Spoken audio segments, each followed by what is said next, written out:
ભરૂચ જિલ્લાના આમોદમાં નગરપાલિકાની બેદરકારી સામે મહિલાઓનો ભારે રોષ ફાટી નીકળ્યો છે। વોર્ડ નંબર 4ની મહિલાઓ આજે રણચંડી બની નગરપાલિકા કચેરીએ ભ્રસી આવી અને જોરદાર હલ્લાબોલ કર્યો। મચ્છી માર્કેટ વિસ્તારમાં છેલ્લા 15થી 20 દિવસથી શૌચાલયની ગટર ઉભરાતી હોવા છતાં કોઈ કાર્યવાહી ન થતાં મહિલાઓનો સહનશીલતાનો બંધ તૂટી ગયો। ગંદી ગટર, અસહ્ય દુર્ગંધ અને રોગચાળાની ભીતિ વચ્ચે જીવવું મુશ્કેલ બન્યું છે। રહીશોના કહેવા મુજબ અમે વારંવાર રજૂઆત કરી પણ કોઈ સાંભળતું નથી। બાળકો અને વૃદ્ધો બીમાર પડી રહ્યા છે।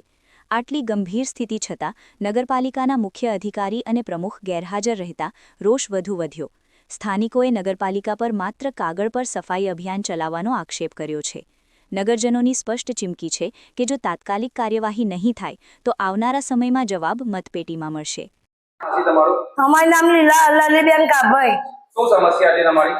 અમારા હું અરે આ સંડાસ લાઈન ઉભરાય છે। કેટલા સમયથી ઉભરાય છે? આજે 15-20 દાડા થયા, કોઈનું મારું સાંભળતા જ નહીં।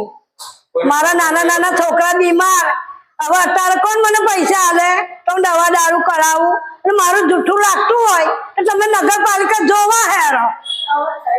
અત્યારે રેલો ભરેલો જ છે। ગમે કેટલી લાઈટ બિલ હું પૂરું કરું ભાઈ, મારા રાત દાડા પંખા ચાલુ રાખું? મને છોકરા જીવડાવવાના। માતા બે છોકરીઓ બીમાર પડ્યો, સરકારી દવાખાનાની દવા ચાલે અને હવે બતાવો જરા ઉઠીને એ થયું છે બરાબર, અને માથું સુધેલી ઘરની દવા લાવું એક છોકરીની તો। માસી કેટલા બાટલા ચડાવ્યા? ટાઈમ ચડાયા મને બધું માસી બીમાર જ છે। બીમાર છો તમે? આજે 6-8 દાડા બીમાર છે ભાઈ। ખાવાનું નહીં ભાવતું, ઉલટી થઈ જાય આખી રાત, ઉલટી ભાઈ કેટલી બીમારી દેખાય। બીમાર જ છે ને તા